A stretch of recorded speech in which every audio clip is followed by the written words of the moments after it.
सगळ्यांना जय शिवराय। तब्येत माझी आता बरी आहे। त्रास जाणवतोय, आणखी 2-3 दिवस आराम करावाच लागणार आहे, डॉक्टरने सांगितलेच। आणि शरीरात खूप त्रास होतोय। काल परवाच्याला नगर नारायणगडावरती उन्हात पाणी झाली, तिथं खूप फिरणं झालं 900 एकरमध्ये। त्यानंतर बीड जिल्ह्याचा दौरा, परभणीचा दौरा, हिंगोली आणि त्यानंतर जालना जिल्ह्याचा दौरा सलग झाला आणि खूपच अति शरीरात त्रास झाला। त्यामुळं काल दौरा सुरू होता गेवराई तालुक्यातल्या बोरगाव इथं। अचानक घाम यायला लागला, जसं अंग थरथर कापायला लागलं, काय व्हायला काहीच कळत नव्हतं।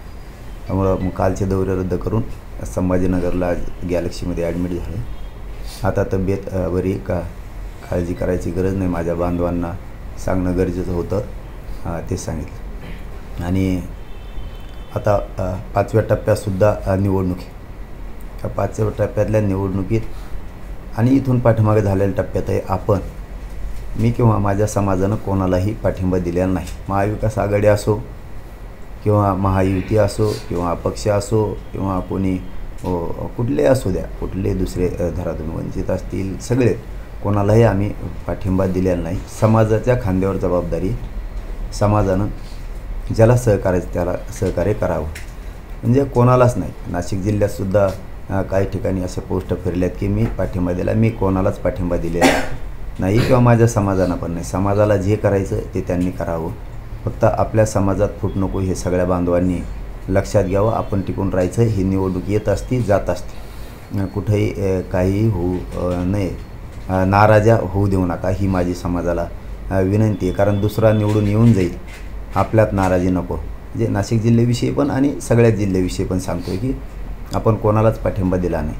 सगळे बांधव आपले। त्यामुळं मी या निवडणुकीतून बाहेर असल्यामुळं ना माझ्या समाजाने कोणाला दिला आहे ना मी कोणाला पाठिंबा दिलेला आहे, कुठंच दिलेला नाही आहे, हे स्पष्टपणानं सांगतो।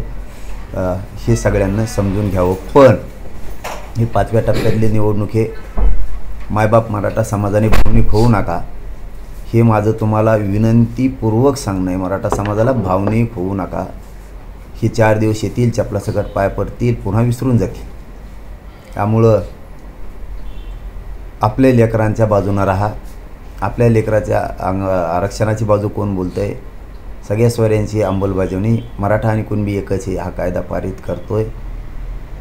त्याच्यासाठी आपण सगळ्यांनी लक्ष देणं गरजेचं आहे। मग मुंबईपासून, पालघरपासून, ठाण्यापर्यंत, तिथपासून तर धुळेपर्यंत, नाशिकपर्यंत सगळ्या 5व्या टप्प्यातल्या असणाऱ्या मराठा समाजात सांगतो, लेकरं डोळ्यासमोर ठेवा। आपल्या लेकराला शिक्षणात अडचण यायला लागली, नोकरीत अडचणी यायला लागली, रोजगार मिळाला नाही, आपल्या लेकरांना नोकऱ्या मिळत नाही आहेत। 4 दिवस भावनिक होऊन कोणाच्याही मागं पळू नका, आपल्या लेकरं डोळ्यासमोर ठेवा। शहरी भागातल्या मराठा बांधवांनाही जाहीरपणानं सांगतो, आयुष्यभर तुम्ही कष्ट करून लेकरं शिकवले तुमचे, त्या लेकरांना न्याय मिळाला पाहिजे। आरक्षणाशिवाय पर्याय नाही। आपल्या लेकरांना न्याय कसा मिळेल याच्यासाठी एकतर्फी एका ताकदीनं उभे राहा। तुम्हाला ज्याला निवडून आणायचं त्याला आणा, तुम्हाला ज्याला पाडायचं त्याला पाडा, पण ह्यावेळेस एक जीवन स्वतःचे लेकरं डोळ्यासमोर ठेवून लेकराचा अन्याय विसरू नका, आपल्याला झालेला त्रास विसरू नका।